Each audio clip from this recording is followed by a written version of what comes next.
At number 10, water carrier. These days, we have it so easy. We have the internet at our disposal to learn about pretty much anything, we have cars to get us from point A to point B, and all of our resources are close by. We get food from the grocery store and water from the taps in our houses. But back in the Middle Ages, things were a lot tougher for people, and they had to go through a lot just to get basic life necessities, like water for example. Getting water to people wasn't as easy as you might have thought, and so that's why getting water became a whole profession. In a medieval city, you lucked out depending on the area that you lived in. If you lived close to a river or stream, then you could get all the water you wanted and pretty easily too.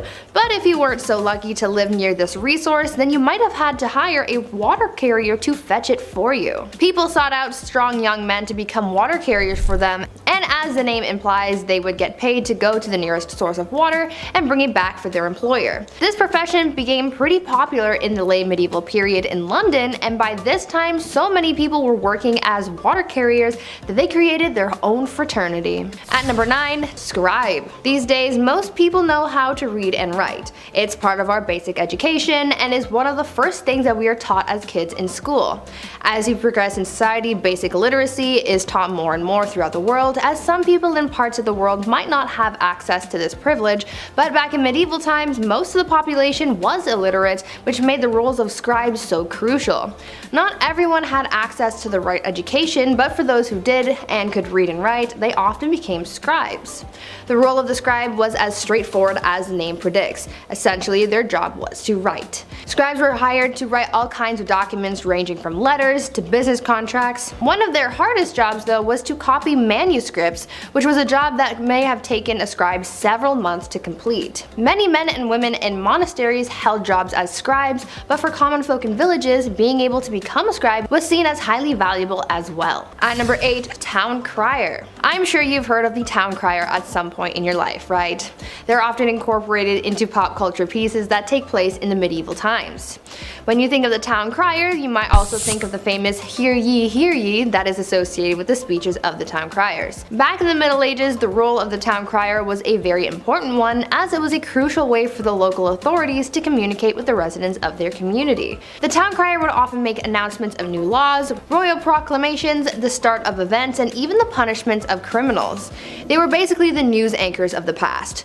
Also, as I mentioned, we normally associate the town crier with the phrase hear ye, but the phrase first started off as oye, oye, oye, which later evolved into the phrase that we are more familiar with. Before we carry on talking about these strange jobs from back in the days of old, why not take a moment to leave a like on this video if you're enjoying it so far, and while you're at it, consider subscribing to the channel to see more videos like this one. At number 7, Reeve. These days we have elected officials in our communities who serve as a sort of voice of the people. Back in the Middle Ages, they sort of had someone similar to that, and they were called Reeves. The Reeve was something of a local administrator, and their job was to oversee the day-to-day running of a manor, as well as to solve disputes between the peasants.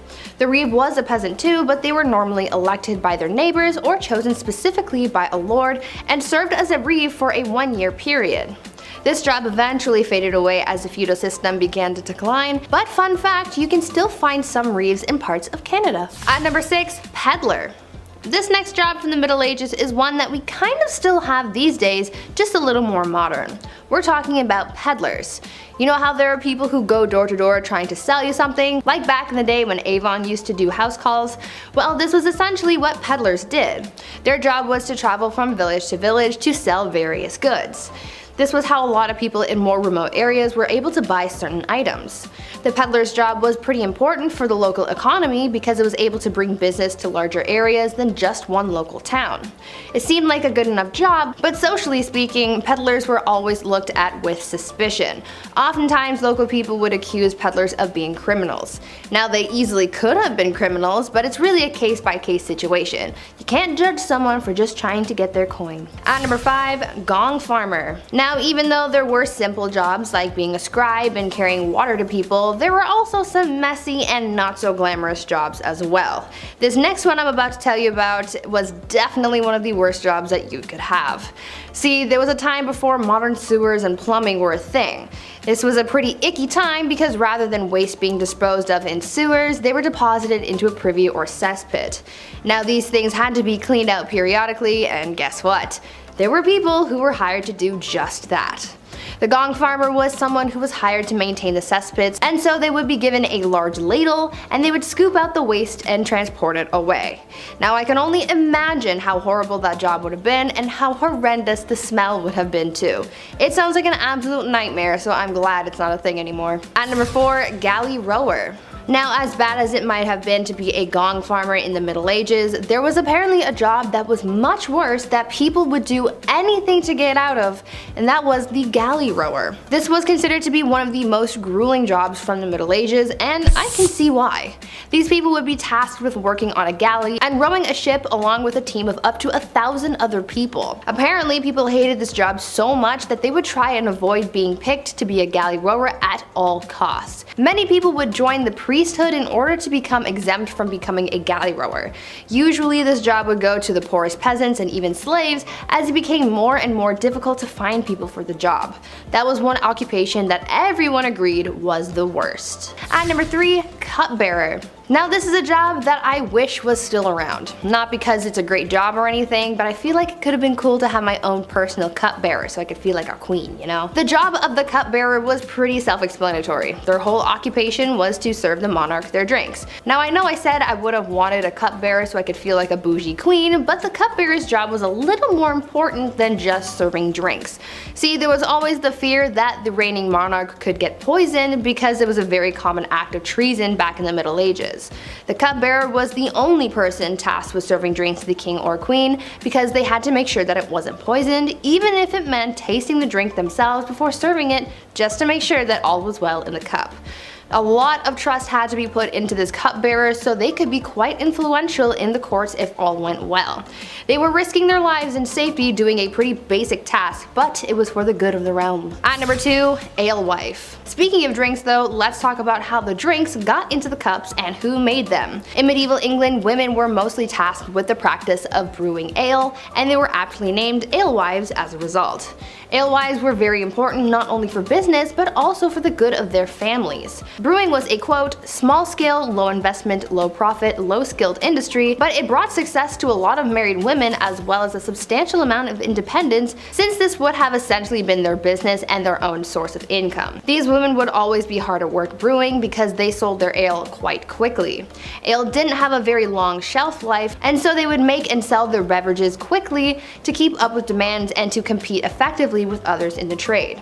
Eventually though, the alewife was extinguished by the 15th century as brewing became more commercialized and people sought to take the independence of women away. And finally, at number 1, Alchemist. As you can probably imagine, science wasn't all that advanced back in the Middle Ages. There wasn't really much understanding of how the world worked.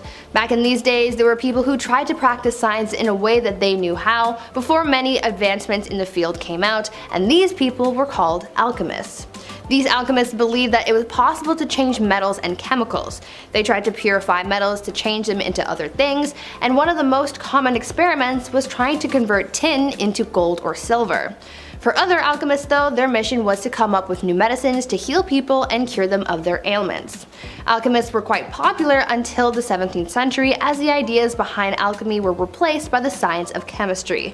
I guess you could say that alchemy walked so that chemistry could run. Number 10, Where's My Mummy? Interior of a Kitchen, Oil on Canvas, by Martin Drolling, was painted in 1815 and depicts shades of browns, tans, beiges, and golds that were remarkable of the era. Where did he get these colors, some had wondered? Well, good old Martin had a little help from the dead. Mummy Brown was appropriately named as it was made up of, you guessed it, ground up mummies. From the 16th to the 19th century, many painters favored the pigment, and it remained available well into the 20th century, even as supplies dwindled. Egyptian mummies are rare nowadays, not because a few survived thousands of years in their tombs, but because few survived the aesthetic and cannibal demands of Europeans. Eating Egyptian mummies reached its peak in Europe by the 16th century. Mummies could be found on apothecary shelves, either in broken shards or ground into powder. So why did these nutcase Europeans believe that there was medicinal value in a mummy? Bitumen. Abundant in the Middle East, where formed in geological basins of the remains of tiny plants and animals, it could be semi-liquid or semi-solid. It is viscous when heated and hardened when dried, making it useful for broken bones and rashes. Supposedly bitumen with wine cured chronic coughs, and combined with vinegar, it'll dissolve clotted blood. Other uses included the treatment of cataracts, toothaches, and skin disease. Because of the stickiness, it was called mum or mumia. You see where the mix-up is coming in? So when the invasive colonial Europeans saw the black stuff coating these ancient remains for the first time, they assumed it to be that valuable bitumen, or mumia, they'd heard about. They were quick to start gobbling it down. The mummified remains of Egyptian pharaohs were sold as medicine in Germany well into the 20th century. And speaking of the dead, how about using them for decor? Ballroom of Bones is number 9. Not all bones are tasty enough to eat, and sometimes you got more of them than you can handle, so that's where ossuaries come in. In older times when people perished, often before 50, there was obviously a lot more human remains to be disposed of. But sometimes there's not more space. So, as a space-saving technique, the skeletal remains of buried bodies would be dug up and moved into underground crypts called ossuaries. Many more remains could be stored that way, as bones didn't need the whole space that a body did, and could also be stacked, hung, or broken into position. The Brno ossuary in the Czech Republic is the second biggest in Europe, featuring chandeliers, artwork, words, crosses, really anything that can be made up of bones. These structures and pieces can be incredibly elaborate. Hull State Charnel House features hundreds of hand-painted skulls, and the Sadlec Church ossuary even features a large crown made up of human remains hanging over the pew where they preach from. If you're goth, you may want to consider that for a marriage location. Let's get hot with Greek fire in at number 8. Greek fire, arguably the Jesus of the flame world for its ability to walk on water, baffles historians and scientists alike to this day. Invented in the Byzantine Empire in the 7th century, this fire was used to defend their empire from invaders. Countless documentation verifies to us today that the stories of this fire was very real, but because its formula was a state secret, nobody's quite sure what it was used to create this liquid. The substance could be thrown in pots or shot from tubes. It apparently caught fire spontaneously and could not be extinguished with water. It could burn on top of it. It was heated and pressurized, then delivered via a tube called a siphon at the Grecian enemies. What's truly fascinating about Greek fire is that armies who captured the liquid concoction were unable to recreate it for themselves. They also failed to recreate the machine that it was delivered from. To this day, nobody knows exactly what the ingredients went into this mixture. Dance the day, night, and your life away with number 7 in the countdown. The Kabik incident is one of the first few recorded instances of dancing plagues. Later, there are stories of unstoppable, sometimes fatal, dancing in the German town Erfurt in 1247. Shortly after, 200 people are said to have danced themselves all over a bridge of the Moselle River in Maastricht until it collapsed, drowning them all. The 1518 event was most thoroughly documented and probably the last of several such outbreaks in Europe, which took place largely between the 10th and the 16th centuries. A woman reportedly stepped into the street and began dancing, seemingly unable to stop, and she kept dancing until she collapsed from exhaustion. After resting, she resumed the compulsive, frenzied activity. The more she continued, the more others were afflicted, and within a week 30 others mimicked her strange behavior. Alarmed city officials thought maybe more or better dancing was the solution, so they gathered up the real pros and some music and arranged dancing halls to help the afflicted boogie this out. Instead, the opposite happened, and now as many as 400 people were consumed by the dancing compulsion. A number of them died from their exertions. In early September, the mania began to abate, and that's the last we know of this phenomena. So what is this plague, and why were all these people dancing themselves to doom? Well, the explanation at the time was the usual stuff like demonic possession or your blood was too hot. Modern day, it's likely because of ergot poisoning from molding rye flour used to make their bread, as it's been known to cause hysteria and convulsions. To this day, hundreds of accounts of dancing plagues are found recorded in Dark Ages, but we have no explanation as to why. I don't see dead people, I see green people. The Woolpit alien children are number 6 in our countdown. 2 English chroniclers reported a story from the 12th century that villagers of Woolpit discovered 2 children, a brother and sister, who had green skin and spoke an unknown language. The children were quickly taken to higher officials, Richard D. Colnay's house, where he attempted to communicate and failed. The children also refused to eat for days on end until seeing green beans in the garden, which they ate straight out of the ground. They stayed with Richard long term as he converted them to a normal diet, and they started to lose the green pigmentation. Obviously, after time and growth, these children learned English, and when they were asked where they were from, they told Richard, "We are inhabitants of the land of St. Martin, who is regarded with peculiar veneration in the country which gave us birth." They further explained that where they were from, everything was green, and they had been tending to their father's animals that they followed into a cave. Emerging out of it, they found themselves in Woolpit. "The sun does not rise upon our countrymen. Our land is little cheered by its beams. We are contented with that twilight which among you precedes the sunrise or follows the sunset. Moreover, a certain luminous country is seen not far distant distant from ours and divided by a very but considerable river. Shortly after this description of a non-existent land, Richard took the children to be baptized in a local church. However, the boy died very shortly after from an unknown illness. The girl known as Agnes grew into adulthood and married. She remained private and spoke little to many, and so the secret of their original homeland died with her. Children's Crusade is number 5. Joining Where the Wild Things Are and Labyrinth for most bratty and annoying kids is a boy in some stories named Stephen, who claimed to have been given a divine message from God to go forth and conquer the world. He was 12. Anyways, Stephen approached many royals looking for resources only to be turned away.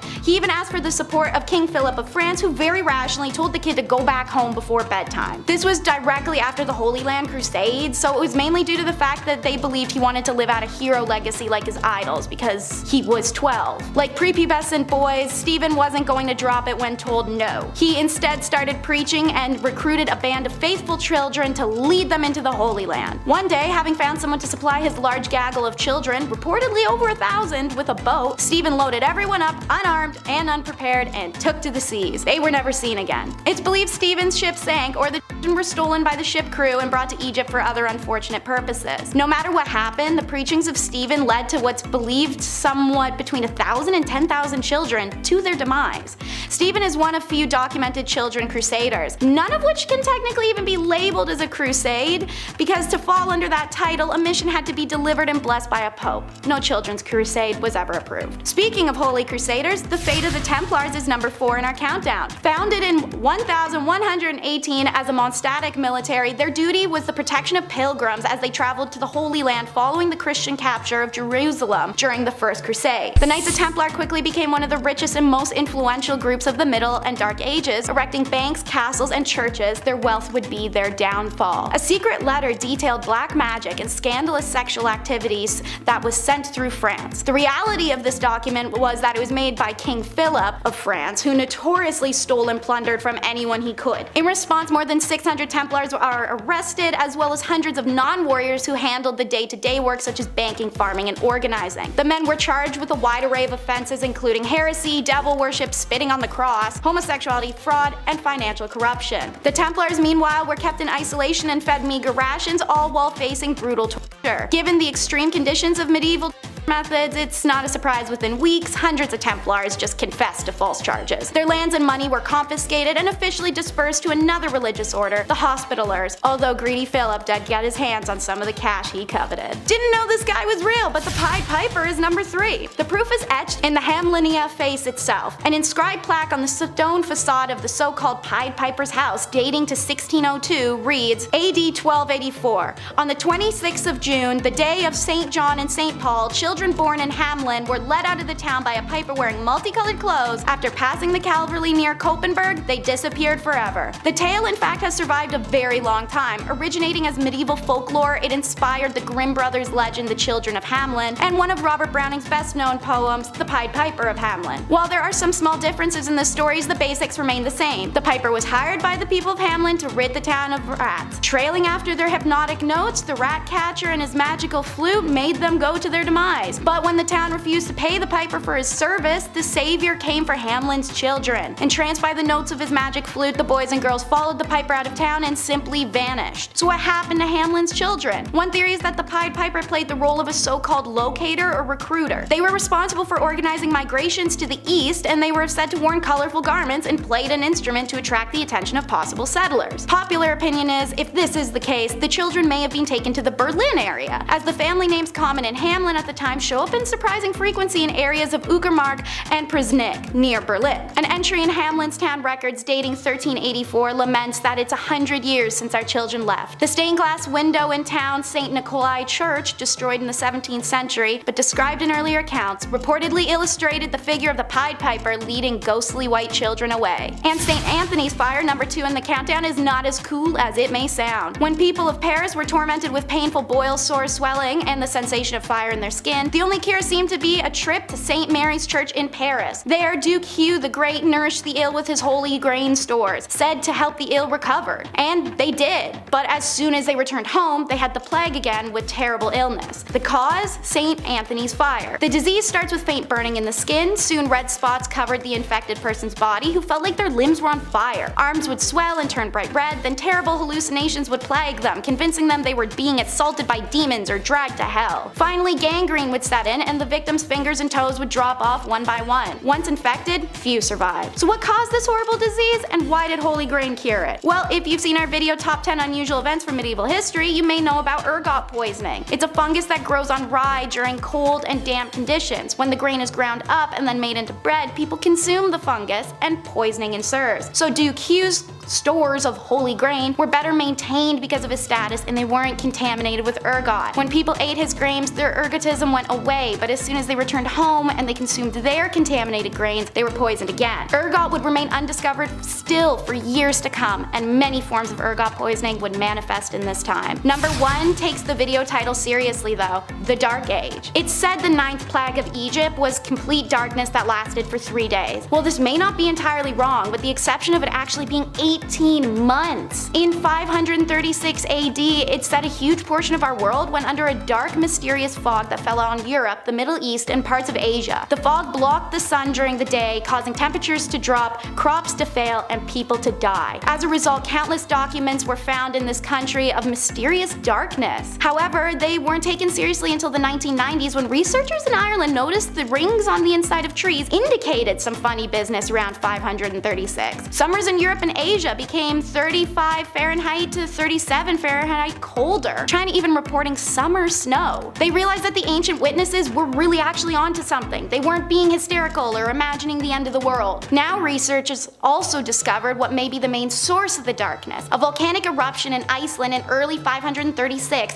helped spread ash across the northern hemisphere, creating a fog and altering the global climate patterns, causing years of famine. With this realization, accounts of 536 become real horrifying real fast. I mean, put it in perspective. One day the world is plunged into darkness and then the sun just never rises again. In primitive times especially, this seemed to have a traumatic effect. We marvel to see no shadows of our body at noon, wrote Cassiodorus, a Roman politician. He also wrote that the sun had a bluish color and the moon had lost its luster and the seasons seemed to become jumbled together. At number 10, shotgun wedding. Marriage and weddings back in the medieval ages were practiced very differently compared to today. Back then, people started getting married and having kids very, very young. Usually, girls would be married off as soon as they hit puberty, so around the age of 12, and they would start popping out as many spawn as possible because the high infant mortality rate made it very difficult to grow a family. On top of the duty to further the population, these marriages weren't for love. Arranged marriages were the norm back then because it was mostly used to join families for status or alliances, or because your dad owed Billy from down the block a favor and he offered you to his son Billy Jr. Marriage ceremonies were also very different back then. Because marriage wasn't as big of a fuss as it is now, it didn't matter where you got married or how soon. You could get engaged in the morning and be married by lunchtime if you really wanted to. Most people didn't need permission to get married, so they could hold the ceremony anywhere.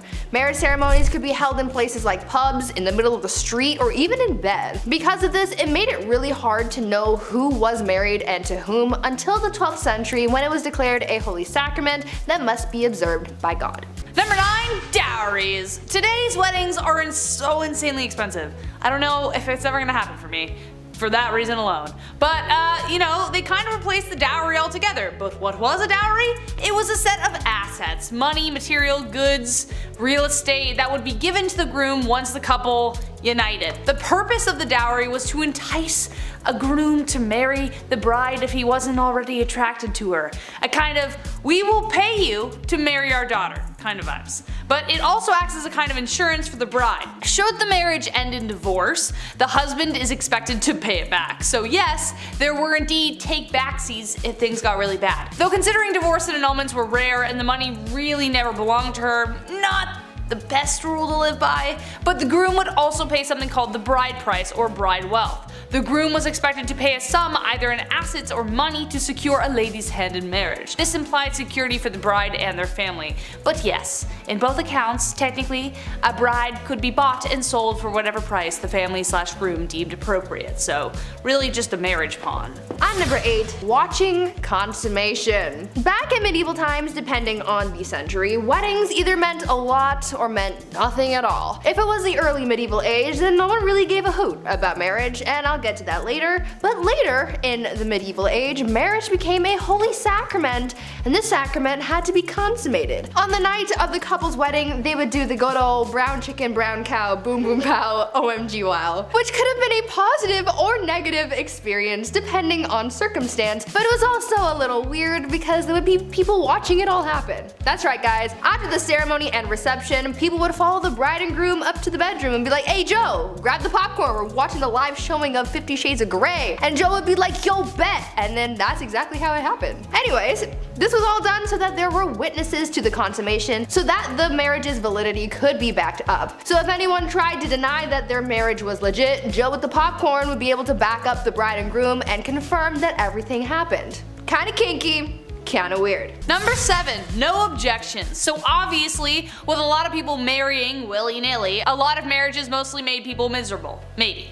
Enemies to lovers is my favorite book trope, so who knows how spicy things actually got. I hate you, I love you, next day, I don't know. But the famous line, speak now or forever hold your peace, only got introduced in 1215 to try and flesh out drama before they couldn't go back. In the Middle Ages, drama, discovered after marriage vows were exchanged, caused major problems since divorce wasn't easy or, accepted. We will get to that later. For instance, Joan of Kent, who was known for marrying Edward the Black Prince and mothering Richard II, had a secret marriage when she was 12 years old. She didn't get approved. In her early teens, she was married to an aristocrat, but the secret marriage was discovered after 8 years. The papal court had to overturn it and return her to her knight. He died 11 years later, and it was after that that her cousin Edward married her. Wouldn't it have been nice to know that little detail before she married the aristocrat guy? Yeah, probably would have saved a lot of heartbreak, hence why the speak now or forever hold your peace was introduced.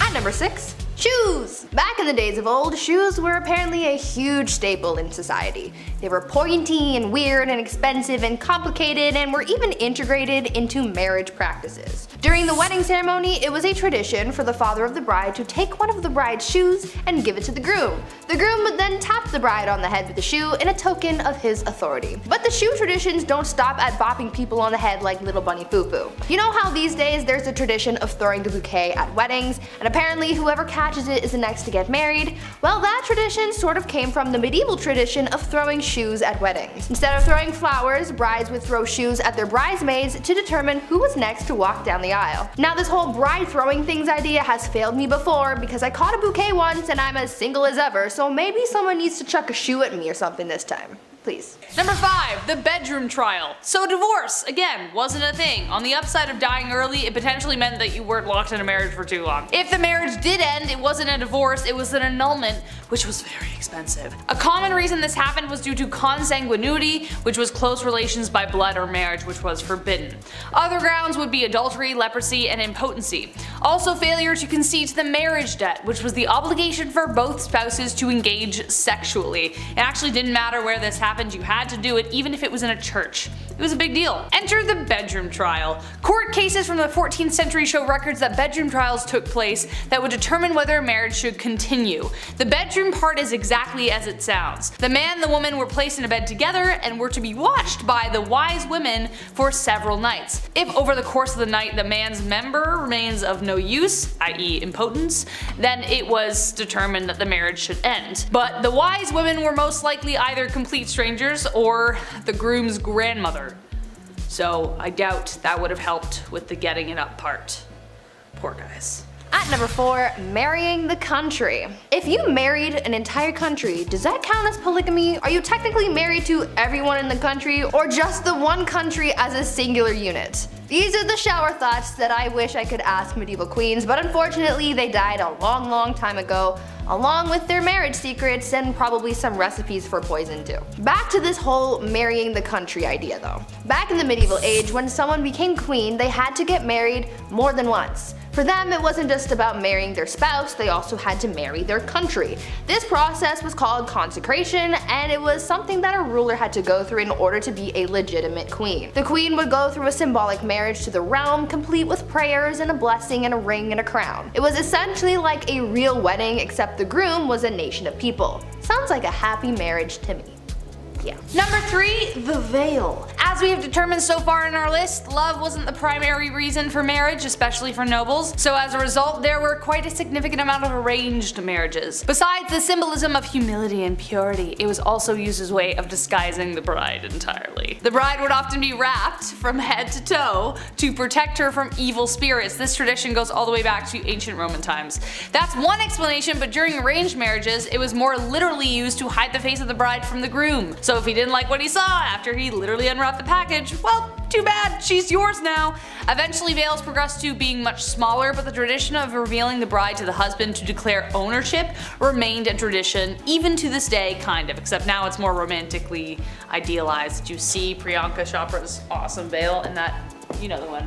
At number 2, long distance marriage. You know how during the pandemic people started having Zoom weddings? Well, in a way, people have been doing something similar since the medieval ages. Back then, a lot of weddings were simply for political reasons, and so a big ceremony was rarely needed. So when two people from different kingdoms were getting married, they didn't necessarily need to be there for the wedding. Instead, they could send proxies and have someone marry their new spouse on their behalf. This would be the legal binding of marriage, you know, the paperwork side of things. But once both parties could finally meet in person, then they would hold a second ceremony with all the pomp and circumstance that you would expect. And yes, it still included the whole watching the consummation thing. Ew. This proxy marriage actually happened to Marie Antoinette, and her brother was her proxy until she could get to the formal ceremony. So now we know that even back then, you didn't have to show up on time to your own wedding, and you could just get someone else to do it. Sounds a little cold to me, but like I've said before, love is dead, and it died a long time ago. Mic drop, thank you. Number 1, last but not least, and this is the most messed up, the Lord's Right. This one is definitely the most messed up tradition, and I don't even know how it was justified in the first place. Like, why was it even in place? Someone clearly made this happen so they could piss people off. The last thing anyone wants at their wedding is someone interfering with the wedding night. As we know, people for the most part had to observe the ceremony, but the Lord's Right was something even more horrific. The droit de seigneur was a feudal right that existed in medieval Europe that gave the lord of the land the right to sleep with the bride on the first night of the marriage. That's right, so most often they would take the bride's virginity. Now, just how often this right was carried through is debated, but if your lord had a particular vendetta against you, it wouldn't be surprising. This right could also extend to a lord taking the virginity of every woman in the village, even if they didn't want to get married. It was ridiculous. However, late Middle Age and Renaissance era texts don't clearly determine whether this practice ever occurred. Texts from 15th century Switzerland references the Lord of Mar demanding the right of the first night or a hefty fee, so either you pay for it or I do it. The droit de seigneur was depicted in Mel Gibson's Braveheart, which added to the infamy of the idea, but no physical evidence determines whether any lord actually did it, but it did technically exist. Gross. Kicking off the list at number 10, Together at Last. Remember when you were a kid and your mom would bump into their friend at the grocery store? That was the worst. While they caught up for what seemed like hours, you were bored out of your mind just staring at like bags of rice and cleaning detergent. That's when the shrew's fiddle comes in. Two women would be locked together, hands included, and face each other, all because they were too loud or they were arguing. These were used in the Middle Ages, most commonly in Germany and Austria, and the contraption would have 3 holes, one for each wrist and the third for your neck. Now sometimes they would attach a bell to these shrew's fiddles to alert the town that the victim was walking by, you know, in order to talk smack, maybe huck a tomato or two. But the double fiddle, that was the worst. You weren't released until the argument had settled. Some families have an argument shirt where they put the 2 little siblings in and they can't take the shirt off until they get along. This is like a horrible medieval ages version of that. Much more uncomfortable. Not made of cotton. Or funny. Just bad. just all bad. Number 9, point blank period. Alright babes, let's try not to shudder, but let's talk about periods for a second. Aunt Flo, the Red Sea, Shark Week. So many names to describe a pretty sucky time for people who get their period, right? Well, it might suck these days, but back in the medieval times, it was a hell of a lot worse. They just didn't have the same kinds of resources that we have today, so a lot of people had to use their noodle to figure out how to get by. Period products weren't really a thing back then, so people had to get creative. They would use rags or other linens to fashion a pad, but underwear also wasn't really all that popular yet, so they had to find a way to keep things in place. They would also sometimes fashion a makeshift medieval tampon of sorts where they would wrap cotton fabric around a twig and shove it up their hoo-ha. Sounds mighty uncomfortable if you ask me. Some people would also seek out bog moss because it was remarkably absorbent, so they would make their period products out of that sometimes too. This type of moss garnered the name blood moss because of its use in treating wounds and use in period products. For other people who just couldn't create these kinds of things, they would just resort to wearing red the whole time, so everything just kind of blended in. Menstruation, but make it fashion. Number 8, the ducking stool. This next one requires so much effort as like a team. I can't believe this was a real thing. The ducking stool was made to punish women involved in sexual activities. How dare you? Shame. Men were punished too, but if we know anything about history, it was mostly women who had to put up with this shit. There was first the standard ducking stool, so women would have to sit in this chair, strapped down while sitting outside of their home, or they were carried down the street. Humiliation at its finest. The town would be like, they had sex, can you believe it? Let's take the day off work and embarrass them now. Losers, they're the losers. So stupid, so backwards. The second version of the ducking stool was essentially the same thing, only it was ducked into a river over and over and over again to cool her moderate heat. At least that's what French writer Francois Maximilien Misson says. They should cool off all those angry villagers, if anything. I don't know, dip them in the river. They're the ones burning with rage because somebody who lives over there had sex once. It's really weird. Go home. Relax. At number 7, Satan's incarnate. Back in the medieval age, women were very much oppressed and incredibly misunderstood. I mean, they thought so many women were witches, and as time went on, the criteria for diagnosing a woman with witchitis or whatever got bigger and bigger to the point where literally any woman could be accused of being a witch for the most BS reasons. Back then, people thought that women were Satan's incarnate, and so they were predisposed to sin, and therefore, they had to be witches. Logic, not quite present, but go off, I guess. There were 4 reasons why a woman could be considered part of the devil's posse. 1, because it was believed that women are foolish and gullible, which is why they turned to magic. 2, because women are insatiable when it comes to their carnal pleasures, and so they seek out help from the devil to satiate their needs. 3, because women talk a lot and we speak lies apparently. And 4, because women are weak, and the only way we can seek revenge is by using magic powers and spells. Now what in the balls is this all about? I don't know. Maybe men in medieval times were just jealous that they couldn't kiki it up with the devil, or because they knew deep down that women run the world. Number 6, nosy neighbor. If you were a man back in the Middle Ages and you had an affair, well, you would have to pay a fine. And then that's it. You would go back to your life. But if you're a woman, like everything else on this insane list, it was so much worse. Affairs happen a lot, okay? It's normal. Remember that Ashley Madison scandal back in 2015? It sucks, but also it's not surprising at all. This isn't news to us. Back in the Middle Ages, women were treated the worst for these affairs. They would take their noses off. They would literally take a woman's nose and or ears off of their face because they had an affair. Frederick II used to punish adulterers by using rhinotomy. That was the removal of one's nose. The whole point of this was to make the victim unattractive. Isn't that the worst thing you've ever heard? This is a real thing people did, swear to God. Thing is, nobody is running around confessing that they're cheaters. Somebody has clearly spilled the beans, so they knew what was gonna happen if they got caught, yet they would still rat each other out. Meanwhile, the guy just pays a small fee. Snitches get stitches. Just saying.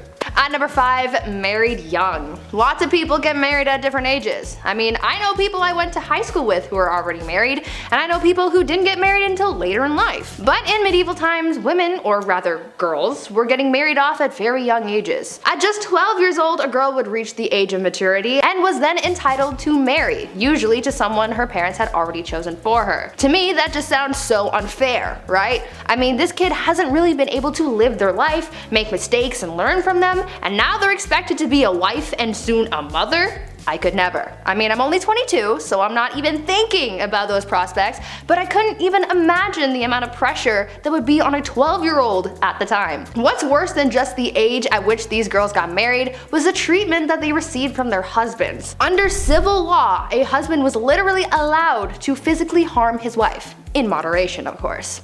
It was actually a medieval tradition for husbands to, quote, treat his wife as a pupil and teach her manners. As you could imagine, this made a lot of wives really mad, and so many wives offed their husbands. But things rarely got better after that, because if they were caught, they would be sentenced to burn at the stake. Note to self: don't get married in medieval times. Number 4, the walk of shame. We've all heard the term walk of shame at some point, but what does it really mean? And also, where did it originally come from? Well, it was originally referred to as a skimmington or rough music.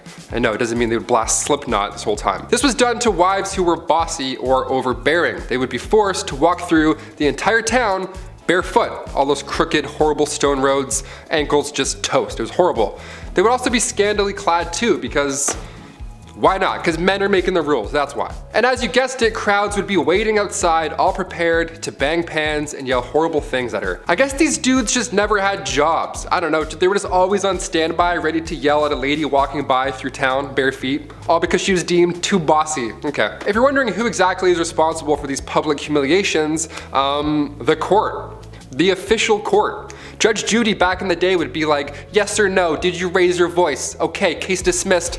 Take your shoes off, we're done here. What a joke. At number 3, ladies of the night. Sometimes you gotta do what you gotta do to get that coin, right? We all have our side hustles and dead-end jobs to be able to afford rent and whatnot. And sometimes we're not exactly proud of the work that we do to make money. It was the same back in medieval times. People had to find any means to make money, and for a lot of women, they used what their mama gave them to support themselves and their families. One of the more positive sides of life for women in medieval times was the fact that being a woman of the night was actually a recognized profession. Later on throughout the times, this profession would be deemed illegal, but in medieval times, it was as common as being a baker or something. These women were actually considered to be merchants because they sold their bodies as if it was any other sellable good. Being a woman of the night was such a common and widespread profession that nearly every town in medieval times had a brothel, even in towns with small populations. So yeah, maybe they didn't have that big of a marketplace, but they no doubt had a place where you could go see some quality mommy milkers. Number 2, grand theft witchcraft. If you were a woman in the Middle Ages, you were accused of being a witch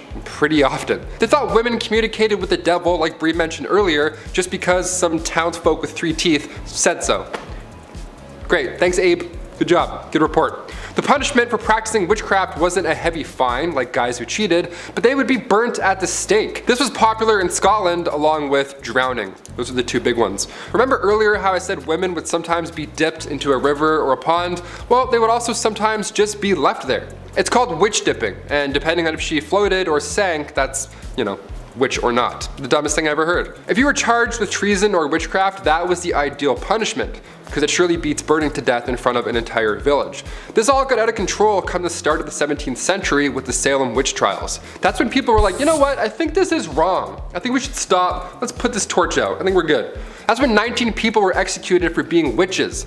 God forbid you knew how to do bedmas in the Middle Ages. Also, that's a lot of coordination to get that many townsfolk together and be like, okay, you need this, how many people are standing here? Almost like you would use basic math to figure that out. You're a witch too. Spoiler alert, we're all witches, because we know things. I don't know, I hate this. And finally at number 1, crimes of the heart. For some unknown reason, people were really out here in these streets in medieval times trying to accuse women of everything. Witchcraft was a common accusation, but the other common crime that women were often accused of was adultery. But you see, the thing is, someone could accuse a woman of adultery even if she never had physical contact with another person. Now, how the heck does that work, you ask? Well, it depended on where these people lived. During the medieval age in the Byzantine Empire, it was considered adultery if they spent a night outside of their husbands' or parents' homes. In Slavic parts of Europe, a woman could be considered guilty of infidelity for simply going to a public event. I'm pretty sure with this logic, if you even breathed in the same general vicinity of a man, then you could be accused of adultery. I mean, what the F is that up? The only bright side, I guess, is the fact that when it came down to punishments for adultery, men usually got the worst punishments in comparison to women. However, they would be accused of this crime way less often than women, so I guess in a way we still got the short end of the stick. Damn it. At number 10, bloodletting. Back in the Dark Ages, medicine just wasn't the greatest. Clearly, I mean, they had a plague that wiped out 50% of the population in Europe. Even their quote-unquote doctors were overlapping jobs. Barbers were cutting hair, obviously, but they were also setting broken bones and bandaging wounds, so I'm not really sure I would trust that, but back then it was a case of you get what you get, so I don't think people were really complaining too much about their barber Joey down the street giving them a cast, you know?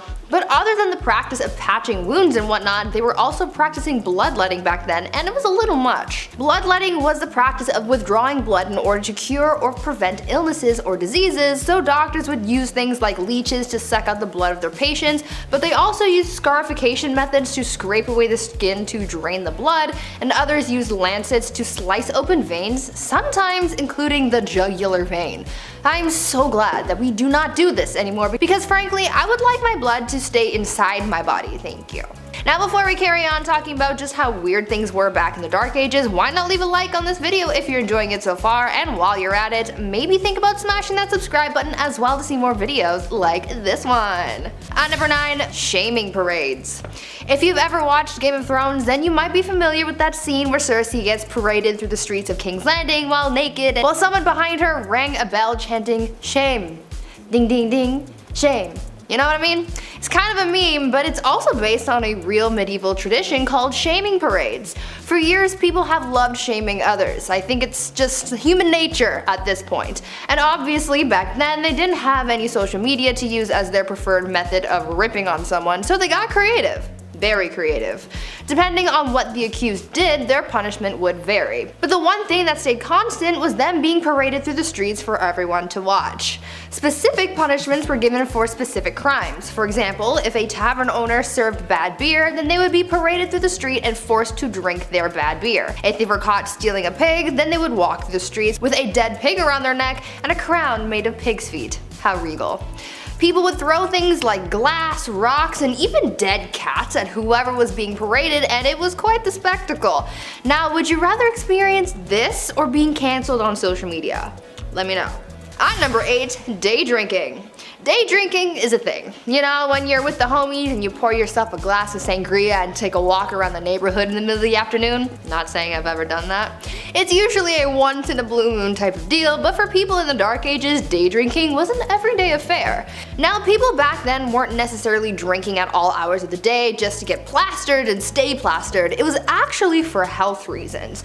You see, people tried to avoid drinking the water at all costs over fears of illness because the water just wasn't clean and wasn't safe to drink, so they turned to the next closest thing that they could drink, and that just so happened to be alcohol. Back then, it was common to drink large amounts of beer, cider, or wine, and it was common to be drunk all of the time.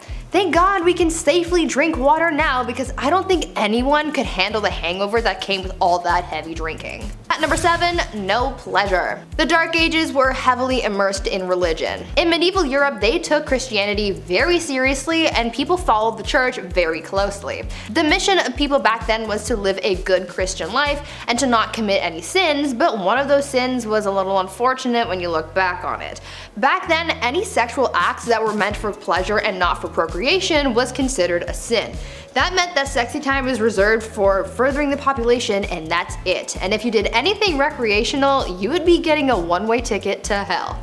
Along those same lines, it was also believed that female domination was also a sin, and so the woman could not get on top, or again, straight to hell with her.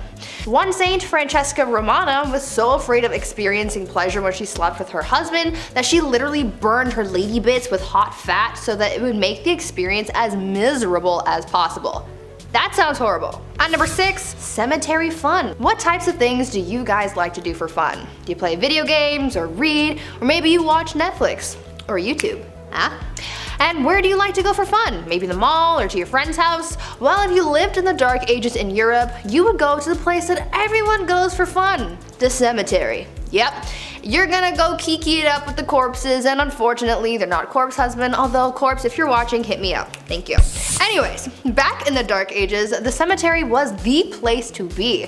It was considered to be the social hub of the community. Back then, people held theater performances, elections, trials, and even set up businesses in the cemetery because the graveyard shops were exempt from taxes. There was quite a lot going on in the cemetery, but it was almost the equivalent of going to the mall. But I want you guys to tell me if you would ever be like the people in the Dark Ages and just go to the cemetery for fun. At number 5, an eye for an eye.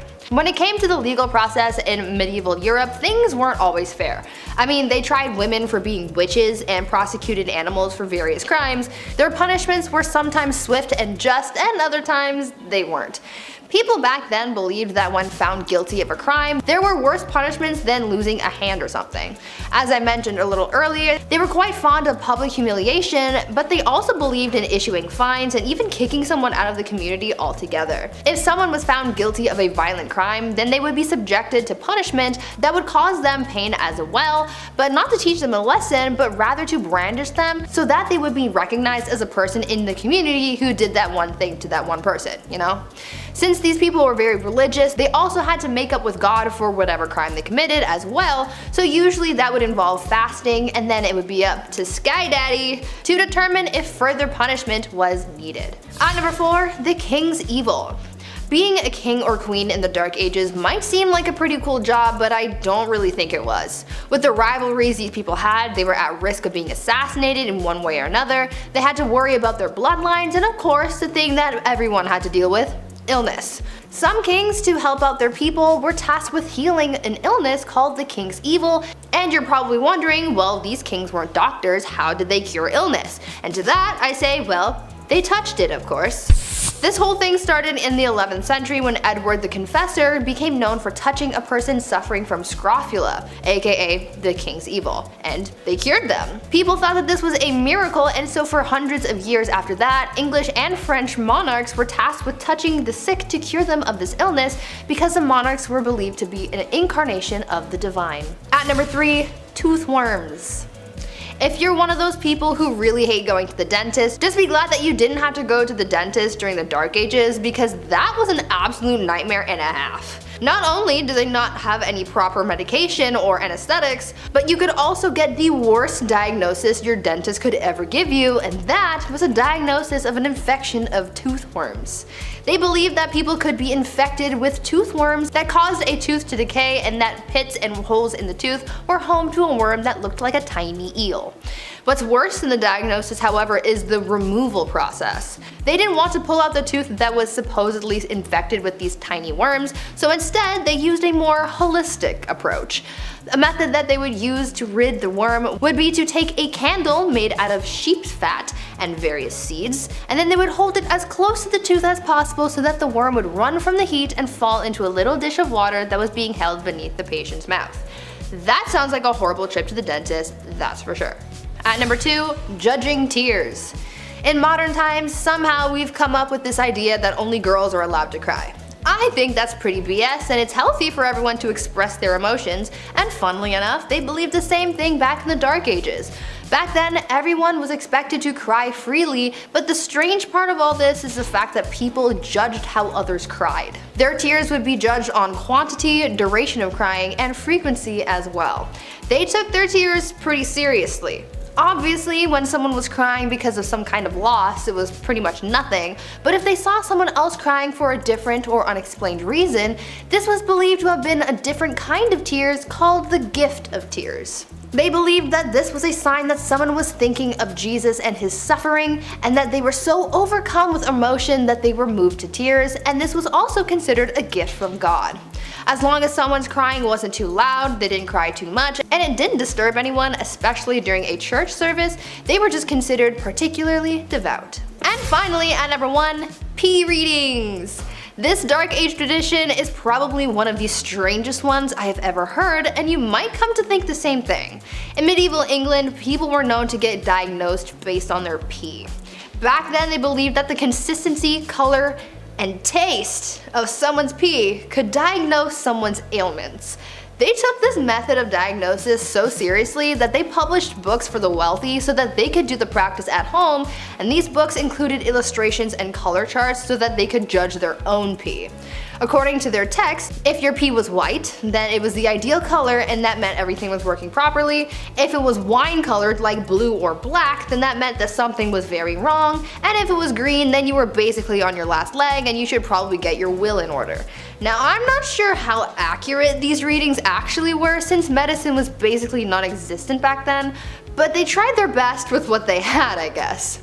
However, I'm pretty sure you don't need a book to tell you that your wine-colored pee is a bad thing. Number 10, carrying a sword. Whenever we see medieval shows or hear stories or see art, everybody always has a sword at their side. I'll admit, on one hand, literally, it's pretty badass. Was this really that common though in the 12th century? Was everyone gifted a sword on their 16th birthday, like in Zelda Wind Waker? No, of course not. I mean, if you were traveling, sure, ideally you'd want a little dagger or a little something to help you out, but swords were a symbol of wealth and status. And the bigger and shinier the tune, the better, right? On average, these things would cost you 7 months worth of wages. So you best start saving up and training. Yeah, you might want to train as well because these things were not light. No, not at all. Ideally, medieval swords would weigh 3 to 4 pounds. Doesn't sound like much at first, but I know after 8 minutes, I would be switching arms real quick. It's like when you hold your hand up in class, you're like, oh God, what's going on here? Gotta do some push-ups. In our number 9 spot today, we have the death cage. If you were to take a look at the punishments used in history, it quickly becomes clear that people of the past just really liked watching people die or have pain inflicted upon them. It's very strange, it's very dark, and it certainly is not for the faint of heart. The death cage is just one of the many horrifying punishments used during the Dark Ages. Essentially, this was just one method of execution that was extremely public, as they would strip the person down and lock them in an iron cage that was placed somewhere that everyone would be able to see. From here, the condemned person would be locked in there with no food or water, and everyone would just watch as they slowly died. Unbelievably messed up for a multitude of reasons, for sure. Sometimes, to make matters even worse, however, the condemned person would also be slathered in milk and honey so that they would also be attracting insects, just to make the whole dying process even worse. It's all bad. I'm just thankful that those days are over. Number 8, the summer of 1348, aka the Black Death. Now let's talk about this horrible event, shall we? If you thought summer 2020 sucked, well, buckle up, this one was pretty bad too. The bubonic plague arrived to medieval England in 1348, and the death toll here was absolutely devastating. Somewhere from 1/3 to half of England's population gone, just like that, and that's it. The plague hit hard and it hit fast. Now today we have variations of the virus, the one we shall not name, but back then the plague was a bacterium now known as Yersinia pestis. Now symptoms were quite jarring. You got lumps in the groin or your armpits, so that can't be comfortable. And next, the infected would notice black spots appearing all over their body. Almost all that were infected died within 3 days. More often than not without a fever, so you wouldn't see it coming, aside from the black spots and the things I just said. Now, the drop in the population resulted in a widespread of wealth. Workers were demanding higher wages, and farmers were demanding lower rents. The poor got expandable income, so it kinda helped, kinda didn't. I don't know how to explain that. The Black Death spread more than a mile per day, and it's all thanks to traders and travelers. Yeah, humans can't stay still for a bit. We love traveling, even through the Black Death. Cause you know, why not? Roads are empty. As long as there aren't any rats hiding on board, maybe you'll make it. In our number 7 spot today, we have the meowing nuns. Mass hysteria wasn't necessarily uncommon in the Dark Ages. There are a few instances we could discuss, but for today I want to talk about one of my favorites. In the book, The Epidemics of the Middle Ages, which was written by J.F. Hecker in 1844, there was the description of a very strange case of mass hysteria that broke out among nuns in a French convent in the Middle Ages. Basically, one day a nun in this French convent started to meow like a cat. I'm not sure why, I'm not sure how this started, all I know is that it happened. And you know what else happened? Other nuns in the convent began to also meow like cats. Eventually it became such a thing that all of the nuns in the convent would meow together for a certain period of time. And of course, everyone surrounding this area was like, what in the absolute heck is going on right now? This is actually a huge problem because in these times, cats were hated. People associated cats with the devil and with disease, so a bunch of meowing nuns was like the equivalent of doomsday. Apparently, the way that this stopped was that the police came and threatened to whip the nuns if the meowing didn't stop, which is definitely one of the weirdest things I've ever said. Number 6, Peddlers. Ah yes, that medieval businessman just wandering along in the pine forest in hopes of not getting robbed. A classic image from medieval times. The Dark Ages were a dangerous game, right? So one could only imagine how hard it must have been for a merchant who travels the countryside for a living to sell goods. In Breath of the Wild, you're like, oh thank God, there's that one guy with all the goods that I need. How convenient is this? Awesome. That's not real life. In the Middle Ages, traveling village to village wasn't an easy task. You couldn't order an Uber and then voila, and unless you were a knight, you probably didn't have a noble steed to take you there. But even so, an outsider showing up to your village to sell goods from a distant land, I don't know, sounds a little sus if you ask me personally. Peddlers were more often than not welcomed with suspicion by locals. Most of the time, peddlers were just accused of being criminals, even if they weren't. Guy shows up, he's like, hey, wanna buy some watches? They're like, you're a robber, you're going away. In our number 5 spot today, we have donations. In the Dark Ages, it wouldn't necessarily be strange to either donate or sell your own urine. Yeah, the market was hot for urine because they used it a bunch during this time in history. Medieval chamber pots would collect all of the stuff from an entire household or public space wherever they were placed, and oftentimes they could later be sold at the local tanner or fuller in town. I mean, talk about an easy way to make some money, but how horrible. The reason this product was so popular is because it was used in a variety of ways. It could be used to clean clothing, to help with the dyeing process, to tan leather hides, and like I spoke about in a recent video, be used to help in the cotton making process in order to make the material soft and not frayed. While the practical uses make the wholesale process a little less peculiar, it honestly still would just be weird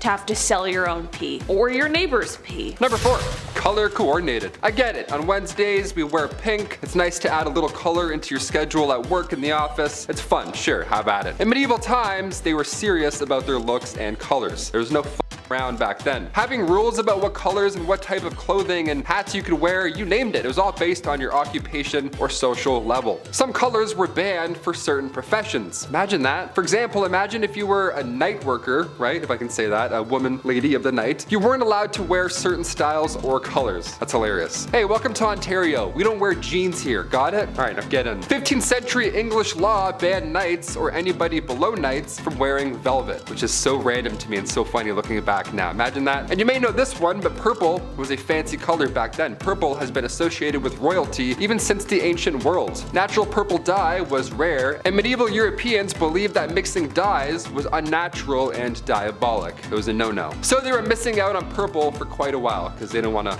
you know, mixed goods, if I can say that. In our number 3 spot today, we have divorce by combat. If you talk to most people who are divorced nowadays, they'll tell you about how awful the divorce proceedings can be. It's expensive, it's time consuming, and sometimes things get pretty heated. While these harrowing tales are definitely less than delightful, things could definitely be worse, and by worse, I mean you could be getting a divorce in the Dark Ages by way of combat. The first documented instance of this was created by Hans Talhofer in a 1467 manuscript. He wrote, quote, "As per the instructions, the husband was put up to his waist in a 3-foot wide hole dug in the ground with one hand tied behind his back. The woman was to be armed with 3 rocks, each weighing between 1 and 5 pounds, and each one wrapped in cloth. Basically, the man couldn't leave the hole, but the woman could run around the edge of the pit." He continued on, quote, "If the man touched the edge of the pit with either his hand or arm, he had to surrender one of his clubs to the judges. If the woman hit him with a rock while he was doing so, she forfeited one of her stones." While this sounds like an insane process, it really was true and continued on before growing rare in the early 13th century. Not only has the discovery of this historical practice shed light on something we previously did not know, but it also gives us a glimpse into the gender dynamics of the time period. We're not entirely sure how this sort of divorce ended, but many speculate that this basically continued on until one of them died or one of them surrendered. Number 2, bucket family style. For my last one today, we're getting real cozy. Real cozy. Remember in Charlie and the Chocolate Factory when all his grandparents have to share that one rickety old bed? Well, that's what everybody at home looked like in the Dark Ages. Imagine being in the middle. I'm already anxious thinking about it, just stuck.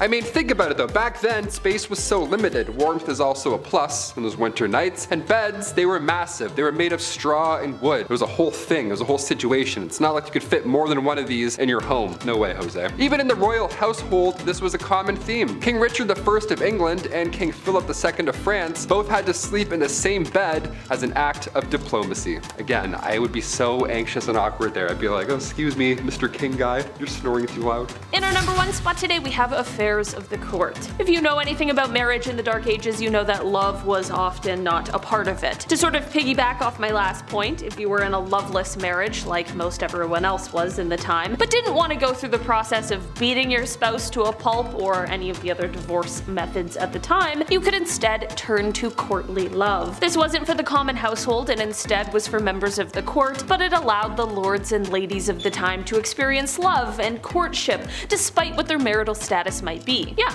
it was a place for married people to go and hook up. Well, not entirely. I mean, there of course were rules in place and society was very pious, so people weren't exactly hooking up, but it was a huge hit. People danced, they giggled, they flirted, and sometimes people could even be caught holding hands. One of the rules of courtly love just stated, marriage is no real excuse for not loving. Number 10. The Crusades. A 3-part miniseries spanning over 200 years. These bloody and ruthless wars were battled between Muslim and Christians for the proprietorship over sacred sites and the land in the East Mediterranean. A 3-part miniseries spanning over 200 years. These bloody and ruthless wars were battled between Muslim and Christians for proprietorship over sacred sites and land in the East Mediterranean. Wars that resulted in 6 million deaths. The Knights Templar, a brotherhood of highly trained soldiers horseback bashing their way through the East. These guys were the real deal, almost like the Navy SEALs of their time. We've seen these paintings.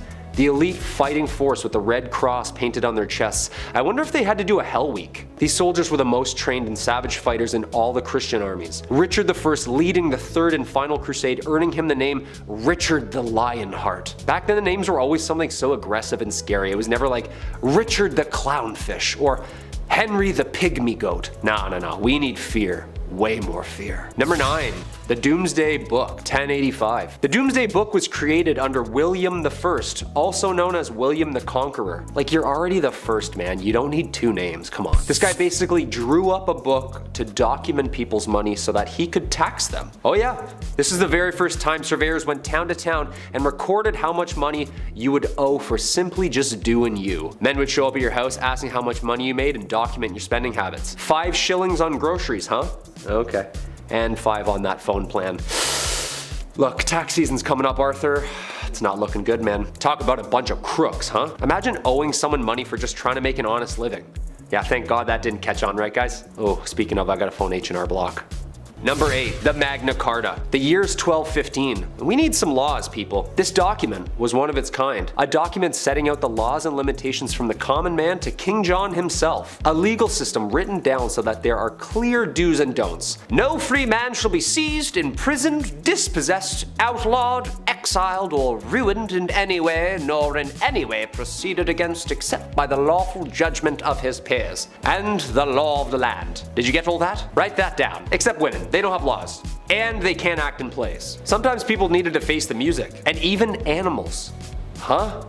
That's right, animals. Being tried. In a court. A lively and popular event trying any law-breaking animal from goats to pigs to even chickens. Ladies and gentlemen of the court, did you, Mr. Feathersworth, peck the floor, yes or no? Objection, Your Honor, leading the witness. My brain can't fathom this, guys. Number 7. The Battle of Bannockburn. This infamous battle between Scotland and England was one of the most important battles of the Middle Ages. The end of the bloody war for independence. Basically, Scotland was like, yeah, we're gonna go over here and roll our R's. The gruesome wooden wars were caused by the English invading Scotland in 1296. A leader slowly rising the ranks, William Wallace, the guardian of the King of Scotland himself, holds off the English forces and is knighted a hero to Scotland. Unfortunately, like every hero back then, he was also hated. He was captured, hanged, drawn, and quartered. Like, why do you have to do all that after he dies? Like, he's dead. Not fun. The battles between Scotland and England ended in 1314 with Robert the Bruce securing Scotland's independence, adding like 45 more dialects to the UK. Freedom! Number 6. The Black Death. Ooh, talk about a curveball. The year's 1348. People are saying things like, don't let the bed bugs bite. Clearly not a very clean and safe time. The Black Death, aka pestilence, aka the Great Mortality, or simply known as the Plague. Single-handedly the worst pandemic ever recorded in history, wiping out somewhere between 70 to 200 million people. Ooh, now I get where bless you comes from. Someone sneezed back then and everyone's dead at 14. This is where we see those doctors in the terrifying bird outfits with the long noses stuffed with garlic and herbs. Excuse me? Yeah, he's not wearing a mask. I'm just trying to watch a cat publicly get skinned. Yeah, 6 feet please. Some doctors prescribed urinating on a person so that the bad smell would drive out the infection. Can you imagine? Just a doctor writing you up a script and go ahead and pee on yourself about 4 to 5 times a day. Take with food. Should be gone early next week. And just let me put my mask back on here before you leave. There you are. The plague started in Europe in October 1347 when 12 ships from the Black Sea docked at the Sicilian port of Messina. Most sailors aboard the ships were already dead, but those who were still alive were covered head to toe in black boils that oozed pus and blood. Ugh. Sometimes the Black Death included fever, chills, vomiting, diarrhea, temporary loss in motor skills, and then of course, death.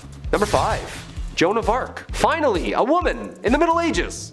Who'da thunk? Joan of Arc was considered and still is revered the heroine of France for her role in the Siege of Orleans during France's 100-year war with England. Joan of Arc, a peasant with faith on her side, had believed that God had chosen her to lead France in victory against England and had spoken to her since she was young. At only age 17, she had stolen men's armors, a white horse, and like a Valkyrie riding into battle, she had convinced an entire army that she was appointed by God to win. And then did! That's the most badass thing I've ever heard in my entire life. After such a miraculous victory, her reputation spread among France, and upon her capture and death at 19, the Maid of Orleans herself would forever live on as one of the greatest saints and symbols of the country of France. Number 4.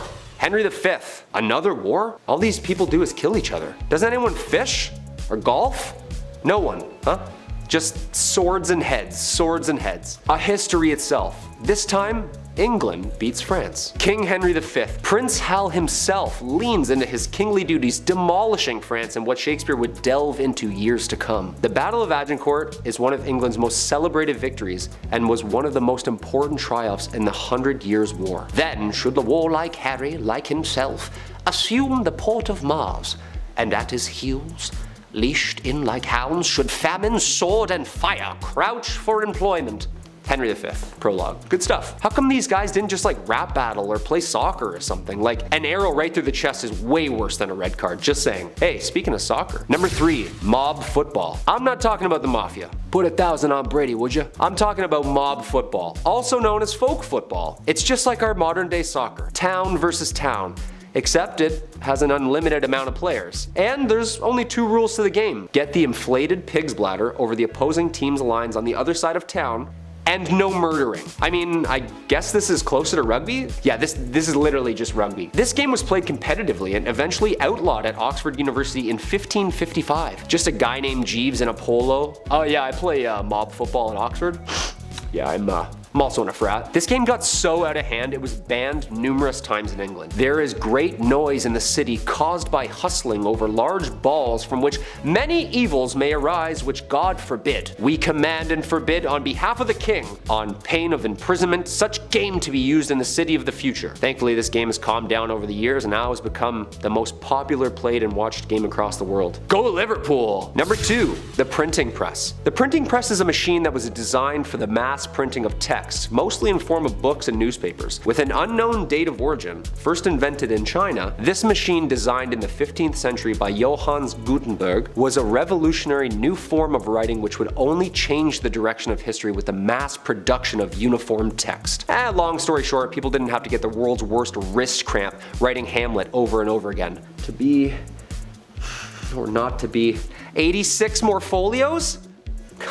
The alphabetical metal keys would be placed into the device and slammed into the paper, pressing ink upon the parchment. You know there's gotta be some books half written in purple ink because they just ran out of black. Come on, we've all been there. Ink's expensive. Number 1, William Shakespeare. The Bard himself, arguably the most influential writer of the English language. William Shakespeare was born in Stratford, England. One of the easiest ways we can look back into the dialogue and lifestyle used by the people living in the Middle Ages. This playwright documents the world in which he lives from 1564 to 1616. Due to Shakespeare's unbelievable talent for building and fabricating an array of diverse stories and characters via players, Modern day is able to see the Middle Ages and the similarities and differences the people were experiencing. His plays are based in the environment that they were written in. He writes about diseases, he writes about monarchy, he writes about women's rights. Okay, so no one actually got turned into a donkey by some fairies in the woods, but some of those wars actually did happen, and some of those kings and queens were really twisted. How this man created so many brilliant works and stories, all part of the mystery. What do you think?